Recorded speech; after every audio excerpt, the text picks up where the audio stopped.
네, 2022년 7월 28일 이정훈입니다. 우리나라 은행이 4조 원을 송금했답니다. 그것과 대북 커넥션 문제를 한번 의심해 보겠습니다.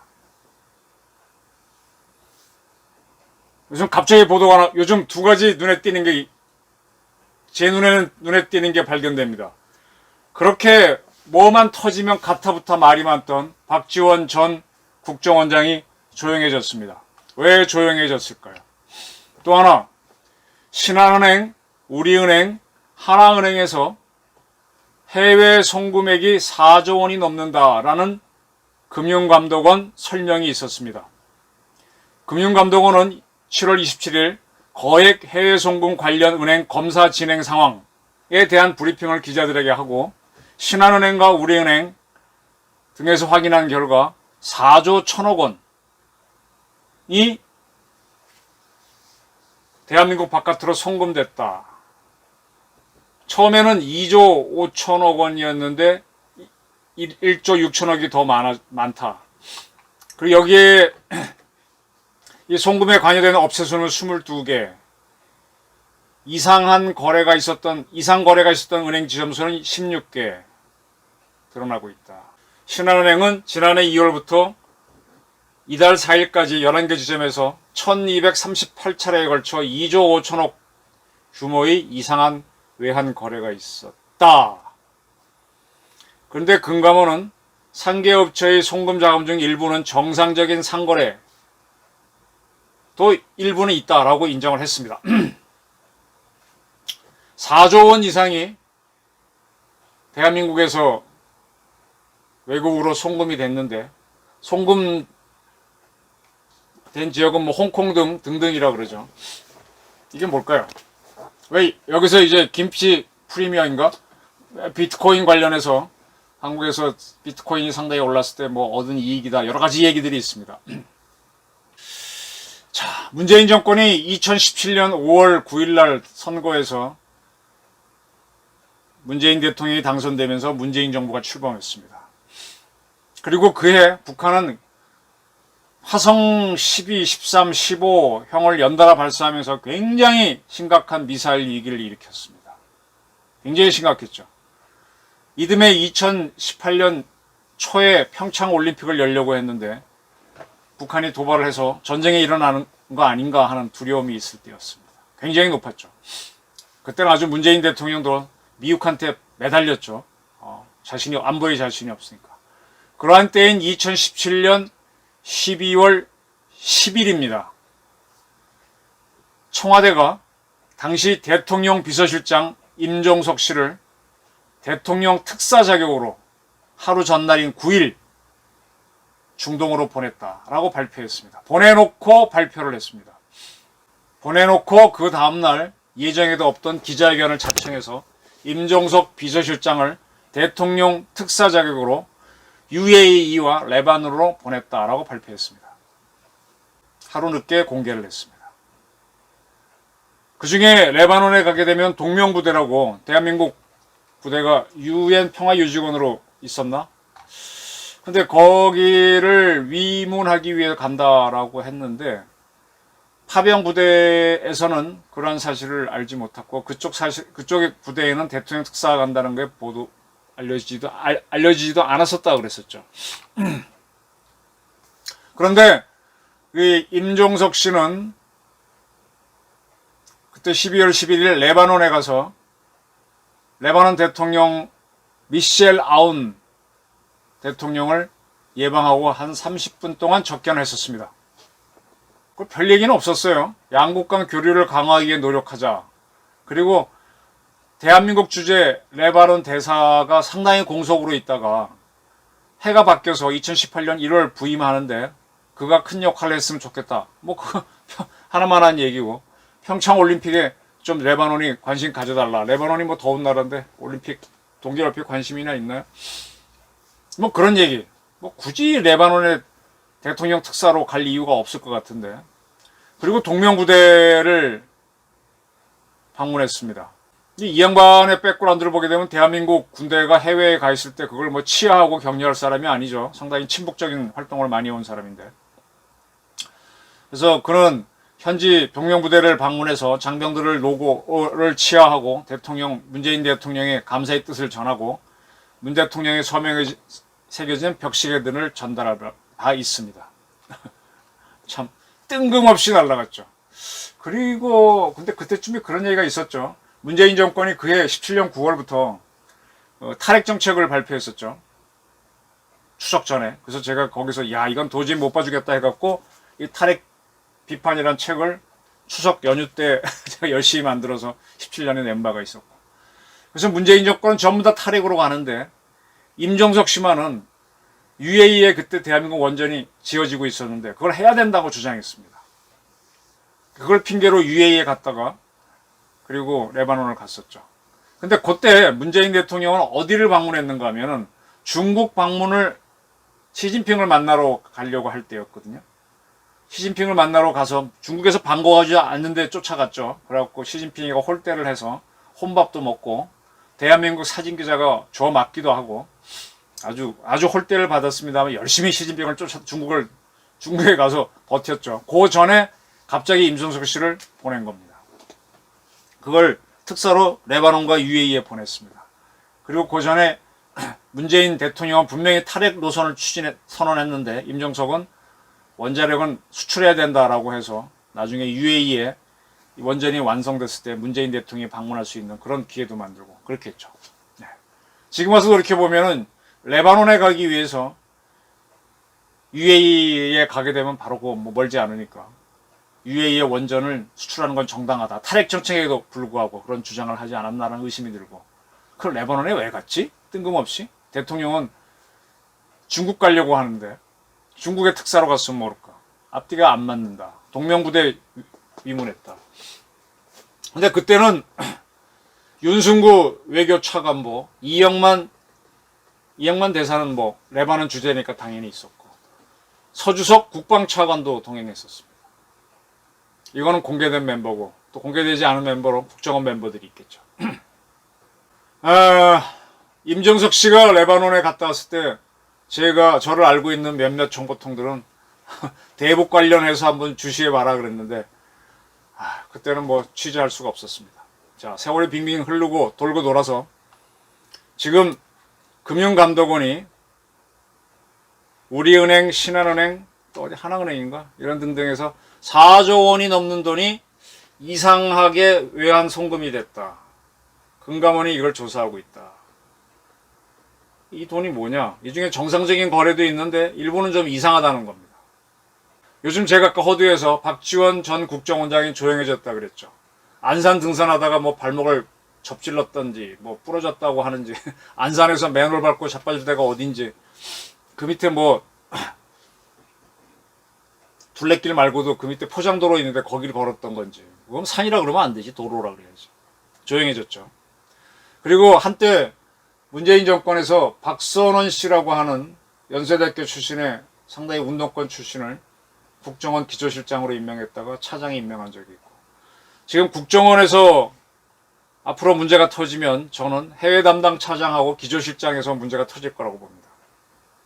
해외 담당 차장은 초기에는 해외 북한 나눠놓기도 했지만 해외가 북한을 담당하니까 해외 차장 밑에 있는 실무자들이 북한하고 커넥션을 만들어서 움직였기 때문에 계속 남북 간에 뭐가 있었고 그 통로로 인해서 평양 정상회담, 판문점 정상회담 등등이 열렸고 그 다음에 우리 해수부 공무원이 북한으로 갔다가 사살되고 태워졌을 때도 북한에서 통지문을 보내온 것도 박지원 씨가 들고 왔으니 그 통로고 그 다음에 우리 북한에서 온 선언을 우리가 강제로 북송한다 어쩌고 저쩌고 할 때도 국정원 그 통로고 그렇게 되는 거죠. 결론을 얘기하겠습니다. 아직은 추정입니다. 이 우리나라 은행에서 4조 원이 넘는 돈이 이상한 김치 프리미엄과 뭔가 비트코인으로 번 돈 같은 것들이 벌었는지 뭔지 모르지만 하여간 송금이 된 것 같은데 어디로 갔는지 모르겠다. 그 돈은 북한으로 흘러들어갔을 가능성을 배제할 수 없습니다. 북한도 해외에 여러 군데 계좌를 만들어 놓고 있습니다. 굉장히 제한을 받지만 제가 확실하게 말씀드릴게요. 제가 몇 차례 말씀드렸는데 김대중 정부가 1차 남북 정상을 하기 위해서 북한으로 돈을 보냈죠. 그거는 노무현 정부에서 밝혀냈는데 노무현 정부가 밝히고 싶었겠어요? 정권이 바뀌니까 그거 했던 국정원에서 움직여서 밝힌 건데 저는 이제 그걸 추적하면서 그 당시에 이젠 조금 얘기할게요. 기사도 썼고 취재원은 아직도 말하지 않습니다. 지금 대한민국에서 외환은행이 없어졌어요. 그때 외환은행에 가게 되면 외환 담당하는 본부장이었을 겁니다. 제가 그분을 기어코 만났습니다. 만나갖고 그때 어떤 방법으로 북한에 돈을 보냈느냐라고 하니까 그분은 그때 죄를 받지 않았습니다. 기소가 안 됐습니다. 왜냐하면 단순한 심부름을 한 거니까. 이렇게 얘기했어요. 외환은행 몇 개 지점이 국정원 돈을 관리합니다. 국정원도 정부 예산 받으면 은행에 넣어놓고 쓰죠. 그걸 뭐 가명으로도 하고 차명으로도 하겠죠. 그래서 그렇게 늘 거래를 하는데 그쪽 사람들이 보내달라 그랬다. 근데 제가 다 기억이 안 나는데 그때는 뭐라 그랬지? 우리은행이 아니고 무슨 은행이었나? 하여간 옛날이니까 조흥은행, 우리은행은 뭐였지? 한일은행인가? 뭐 그런 식이었죠. 그런 은행들은 하루에 외환 보내는 게 한 5, 6억 달러인데 외환은행은 외환 전문이니까 10억 달러가 넘는다. 따라서 여기다 1억이나 2억 더 보태서 11억이나 12억이 가도 누구도 이사한다고 생각하는 사람이 없다. 그래서 우리도 그 돈을 이틀에 걸쳐서 보냈다. 근데 보내는데 뭐 중국은행에 북한이 개설한 계좌로 반환을 하면 걸리죠. 그 중간에 한국계 외국인 계좌로 보냈다. 그 한국계 외국인 중에 두 사람을 제가 아는 분입니다. 이름은 공개하지 않겠습니다. 근데 분명히 말하는데 두 사람 다 미국 국적자는 아니었어요. 그분들은 한국의 정보기관하고도 많이 통하는 분들이거든요. 물론 사업을 하시는 분들이고. 그래서 그분들 계좌로 보냈고 그분들 계좌로 들어온 돈을 다시 어찌어찌해서 중국은행에 있는 북한 계좌로 보냈다. 그거였습니다. 그 중에 한 명의 외국계 한국인은 그때 북한이 정상회담을 하루 늦췄죠. 그 늦춘다고 하는 날, 하루 전날, 청와대 녹지원에서 하루 종일 빈둥거렸답니다. 불려가서. 불러서 갔더니 뭐 할 일도 안 시키고 녹지원 빈둥빈둥 거렸대. 그게 뭔가 하면은, 이 사람 계좌로 보냈죠. 근데 이 사람이 삥땅하면 안 되니까, 이 사람도 보내줬어요, 절로. 근데 그게 확인이 안 돼갖고, 받았다는 연락이 안 와갖고, 북한도 받았다는 연락을 안 하니까 하루 연기한 거지. 그래서 하루, 그 다음날 이제 입금이 돼서 확인돼서, 김대중 오라! 그래서 김대중이 가서, 역사적인 남북 정상회담을 했다라고 그 한국계 외국인도 저한테 얘기를 했었고 자기는 녹지원에서 그냥 하루 종일 놀았다. 또 한 분도 나도 내 계좌를 빌려줬다 이렇게 얘기했습니다. 그러면 지금 여기에 이제 무슨 업체들이 계좌를 빌려줬다는데 이분들이 제가 보기에는 그때 경험으로 보게 되면 중간책이죠. 계좌를 빌려준 거죠. 자기네 계좌 넣었다가 이제 거기서 또 어디로 가는 거죠. 근데 요런 돈들을 누가 추적하느냐? 미국의 오파크라고 합니다. 오파크가 뭔가 하면 미국 재무부에 미국의 세계적인 돈은 다 달러로 하잖아요. 그 달러를 갖고 마약 또는 뭐 테러 자금이 이동할 수도 있기 때문에 오파크가 그런 돈은 유심히 살펴봅니다. 그 방코 델타 아시아 BDA라고 옛날 북한이 그 홍콩 말고 마카오에 있는 방코 작은 은행이에요. 거기다가 위조 달러를 넣어가지고 돌렸었죠. 그래서 방코 델타 아시아 은행이 무너졌죠.